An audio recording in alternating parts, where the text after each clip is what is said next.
আজ পহেলা বৈশাখ, বাংলা নববর্ষ। বাংলা বর্ষপঞ্জিতে যুক্ত হবে নতুন বাংলা বর্ষ ১৪৩১ বঙ্গাব্দ।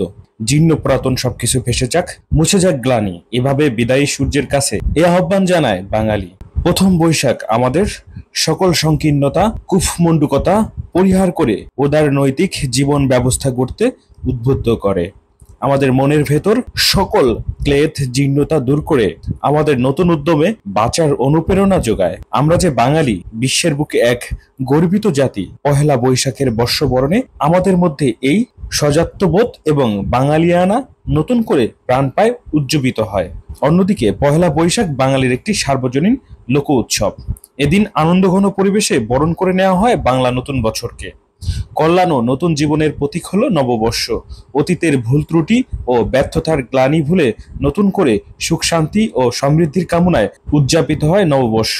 সারা দেশের ন্যায় ফরিদপুরের ভাঙ্গা উপজেলা প্রশাসনের আয়োজনে নববর্ষ ১৪৩১ উদযাপন ও আলোচনা সভা, মনোজ্ঞ সাংস্কৃতিক অনুষ্ঠানের আয়োজন করা হয়েছে। রবিবার পহেলা বৈশাখ ১৪৩১ বঙ্গাব্দ সকাল ৯:৩০টার সময় মঙ্গল শোভাযাত্রার মধ্য দিয়ে বর্ষবরণ অনুষ্ঠানের সূচনা শুরু হয়। পরে নববর্ষ ১৪৩১ উদযাপন উপলক্ষে উপজেলা মিলনায়তনে এক আলোচনা সভা ও মনোজ্ঞ সাংস্কৃতিক অনুষ্ঠানের আয়োজন করা হয়। এ সময় পলাশ বিশ্বাস ও দিলীপ দাসের সঞ্চালনায় উপজেলা নির্বাহী অফিসার বি.এম. কুদরতে খুদার সভাপতিত্বে বিশেষ অতিথি হিসেবে উপস্থিত ছিলেন অতিরিক্ত পুলিশ সুপার ভাঙ্গা সার্কেল তালাত মাহমুদ শাহানশাহ, উপজেলা সহকারী কমিশনার ভূমি মেশকাতুল জান্নাত রাবেয়া, উপজেলা আওয়ামী লীগের সাধারণ সম্পাদক আকরামুজ্জামান রাজা, ভাঙ্গা হাইওয়ে থানা পুলিশের অফিসার ইনচার্জ আবু সাইদ মোহাম্মদ খায়রুল আনাম, উপজেলা মাধ্যমিক শিক্ষা অফিসার মোহাম্মদ জালাল উদ্দিন, উপজেলা পরিবার পরিকল্পনা অফিসার রবিন বিশ্বাস, উপজেলা ক্ষুদ্র কৃষক উন্নয়ন ফাউন্ডেশনের অফিসার মোহাম্মদ শাহ আলম, ভাঙ্গা সরকারি পাইলট উচ্চ বিদ্যালয়ের প্রধান শিক্ষক হায়দার হোসেন প্রমুখ।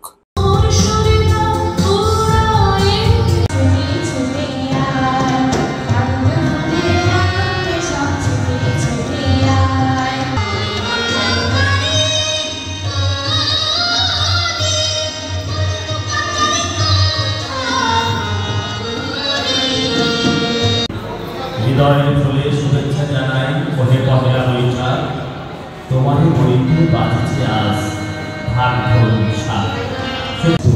পরে জাগিয়া উঠিল প্রাণ, জাগিয়া উঠেছে প্রাণ, ওরে উঠলে উঠেছে বাড়ি, ওরে প্রাণের বাসনা প্রাণের আবেগ রুধিয়া রাখতে নারী।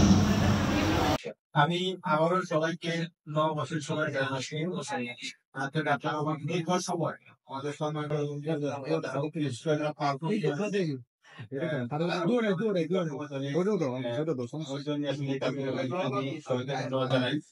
বিশেষ করে আমরা আসলে চাকরি করি আমাদের সবাই, কারণ আমরা এখানে আমাদের একটা আসি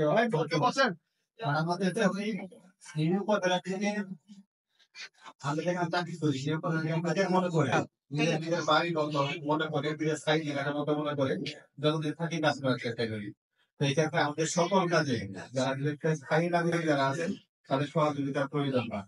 কারণ আমি ইদানিং লক্ষ্য করেছি এটা আসলে বলতেই হচ্ছে এরকম যারা প্রশাসন কোনো উদ্যোগ না নিয়ে আসলে অন্য কোনো কাজ কেউ ভলান্টিয়ার যে কাজগুলি আছে মানে স্বেচ্ছাশ্রমে সেই কাজগুলো করতে চায় না। আমরা যখন স্কুল কলেজে পড়েছি তখন দেখেছি আমাদের আলাদা বিতর্ক করার ক্লাব ছিল, আমাদের শিল্পকলা একাডেমি ছাড়া উপজেলা শিল্পকলা একাডেমি ছাড়া বিভিন্ন ধরনের সাংস্কৃতিক ক্লাব ছিল, খেলাধুলা বিভিন্ন ক্লাব ছিল। কিন্তু আমরা এখন দেখতে পাচ্ছি ধীরে ধীরে এই সংস্কৃতি গুলো বা আমাদের ক্লাবের বিনাশ হয়ে যাচ্ছে।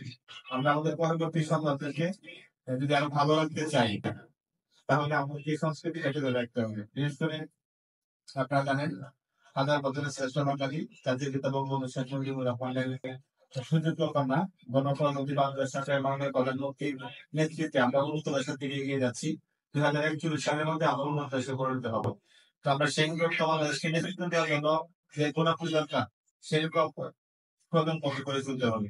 আমরা সবসময় বলি বাচ্চারা সবসময় মোবাইল ইউজ করে, তারা অনেকে মাদকাসক্ত, কিন্তু আমরা কিন্তু বাচ্চাদেরকে কথা বলে দেয় এটা করা যাবে না বা এটা করো, কিন্তু তাদের কোনো অপশন আমরা তৈরি করে দিতে পারছি না।